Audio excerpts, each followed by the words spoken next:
En tosiaan keksinyt parempaa aloitusta tälle YouTubelle, kun kertoa kaikki henkilökohtaiset tiedot itsestäni. Ei vaan tosiaan ihan harrastuksellahan tässä aloitetaan, mutta sillä päästään ekkaan harrastukseen tässä, kun esitellään tää puumaja. Tosiaan nyt on vähän pimiä, mutta se ei varmaan haittaa. Ja nyt minä sitten crash-auttaa. Kerkäsin esitellä koko puumajan tuossa äsken. Oli yhdistetty tää auton, tää puhelin ja mikkikin on tuossa. Ja se kuulostaa tosiaan... Elikkä ei niinku hyvälle kuulosta. Mutta joo, mä taisin tuossa samalla sanoa myös sen, että mä harrastan vähän niinku tätä myös tätä autolla ajoa. Vaikka mulla ei korttia, mutta mä ajan kuitenkin tämmöisellä yksityisellä tiellä. Omalla siis maalla ajan. Vissiin oma tiekin on. En tiedä kyllä, mutta laillisesti ajan. Oikeesti. Kävin vaan hakemassa noita tukkeja tänne puumaille lisää, kun oli loppunut, kun keppana oli siellä onnista. Täällä sitä vaan ajella. Ihan laillista niinku näette. Kato, tässäkin saa ajaa. Ja niin se pitää taas se puumaille sitten esitellä.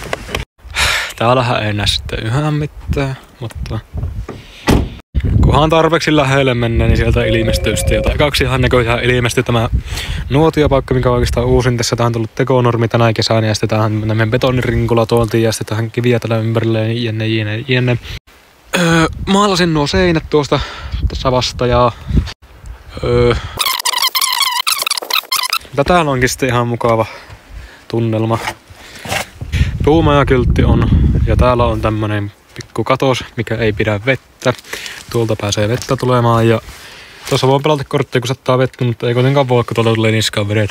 Sitten mennään puumajan ytimeen, missä ei ikinä olla. Eli siis sisätila, jossa on sänky.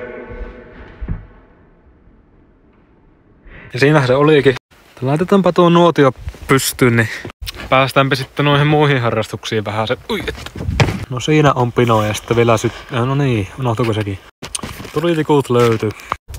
Eikö saa freestella teki ihan hyvin, että niinku aloitetaan. Tuli. Se on yhtäkkiä vaan tuohon tuli. Kun mä sytytin sen tuohon. Kitaraakin meikä osaa soittaa. Sitäkin mä alkoin soittaa joskus viime vuonna. Sehän lähti mukavasti syttymään. Mun on vaan pitänyt odottaa, että se sammuu, kun mä sytyin sen kerran. Ehkä TikTokkikin on sitten yksi harrastus, kun sitä mä aika paljon teen. Varmaan suuri osa teistäkin on sieltä tullut sitä TikTokista. Sinne mä oon aika pitkään tehnyt sisältöä ja kaikkea semmoista, mitä tulee niille. Nykyään ehkä vähän semmoista enemmän mietitympää kuin ennen. Ennen saattoi tulla ihan satunnaisia semmosia, että semmosia shitposteja vähän niinku. Ja sitten vielä tuo yritystoiminta, eli Lineform. Meikä tekee takkeja, lumilaskittelutakkeja tietenkin, ja ehkä housujakin. No oikeastaan Lineformia on tullut siihen, kun mä tekin niitä tangon pahemusten päällisiä. En tiedä tunnistaisiko muuten sitä firmaa, mutta... Jaa, sehän sammui nopeasti. No, täällä tulee kyllä aika pimiäkin, että pelottaa itselläkin, niin ehkä pitää lähteä. Siinäpä se oikeastaan kaikki oli sitten.